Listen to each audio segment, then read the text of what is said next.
Now, what is this pizza all about?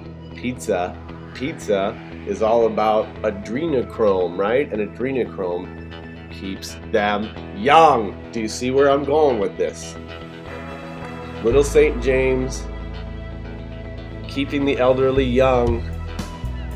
Pizza. Okay. Oh man, I love it when I just feel crazy. Okay, so I was following the news cycle today, and I noticed a few things. Let's just say, so Herman Cain died, right? Let's hear. I'm going to pull this up for you. Okay, so everybody saw this. Herman Cain died after he attended the Donald Trump rally in Tulsa, and he contracted the coronavirus. But as much as I follow the news cycle, right? I follow, a few other things, right? I'm not a conspiracy theorist, I don't like follow QAnon or anything, but I follow QAnon, right? So I know where the QAnon people are going with this, and it's actually kind of crazy once you put yourself in the mind of the QAnon person. What you see, the puzzle pieces are there, and oh yeah, they fit. Because the QAnon says this COVID-19 is really a big cover for human trafficking and adrenochrome. Oh, yeah, you've heard of adrenochrome, right?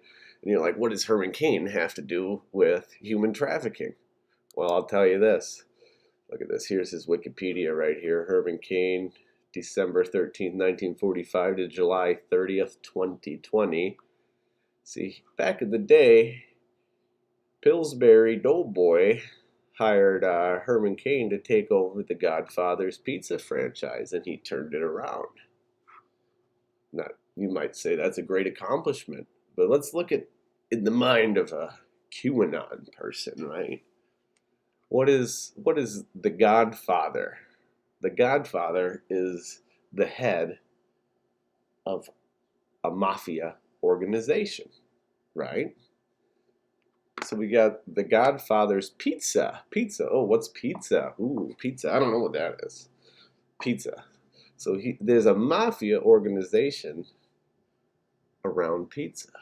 And Herman Cain turned this business around in Philadelphia, huh? Huh? You see where I'm going with this now. And now this is where it gets a little weird, right? Because Donald Trump, even though Herman Cain was a friend of his, right? Herman Cain was a friend of Donald Trump's.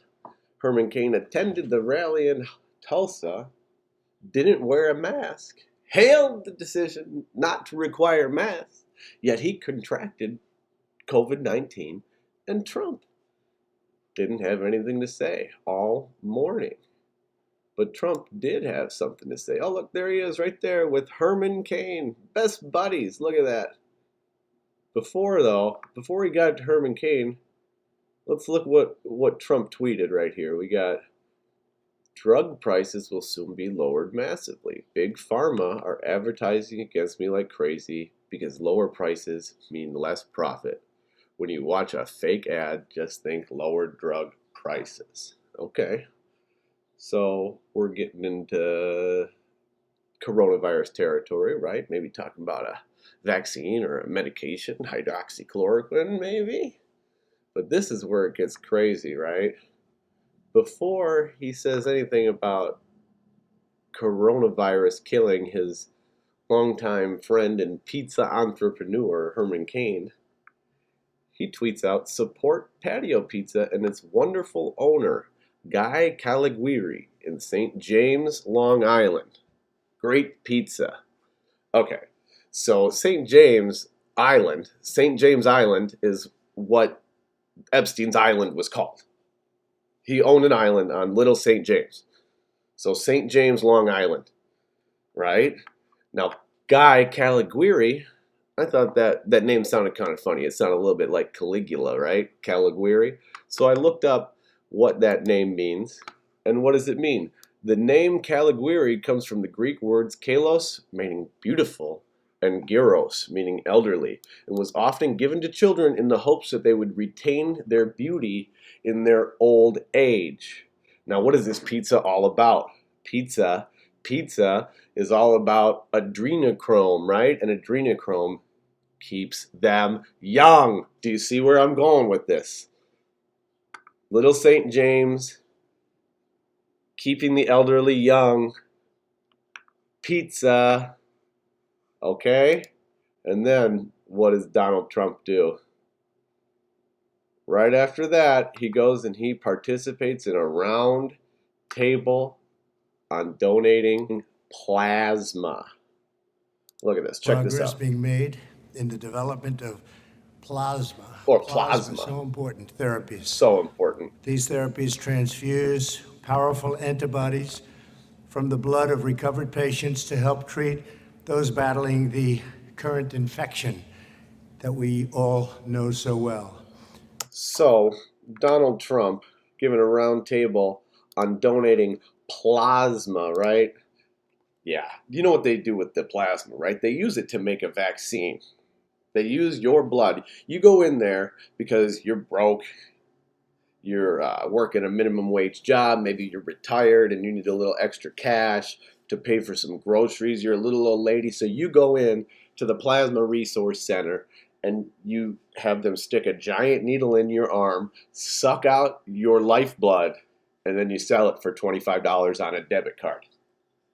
And then they take your blood and they use it, they spin it around and they mix it with a bunch of different reagents and reactogens and different sorts of things, and they make a vaccine to cure a virus, to cure a flu. And then they take that vaccine and they take your blood and they inject it into all the sick people around the world. Isn't it great? Isn't it great?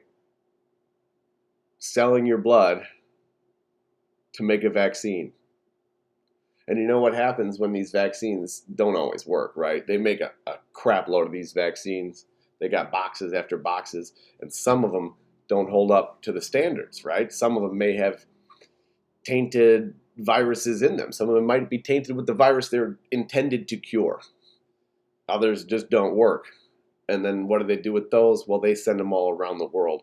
Because, hey, if one in 10 vaccines actually gets you sick, well, that just keeps the virus out there a little bit longer, and it makes everybody afraid to go get more vaccines. And the more vaccines they get, the longer the virus stays in the system of the society, and the more they buy the vaccines, and the more they suck your blood out, and the more they give you $25 for your blood and end up making millions off of it. So I'm sorry to say it. Donald Trump, either this is some 4D chess move, which I'm having trouble believing at this point, or you're in on it and you're speaking in code and you're no different than the rest of them. I hope that's not the case.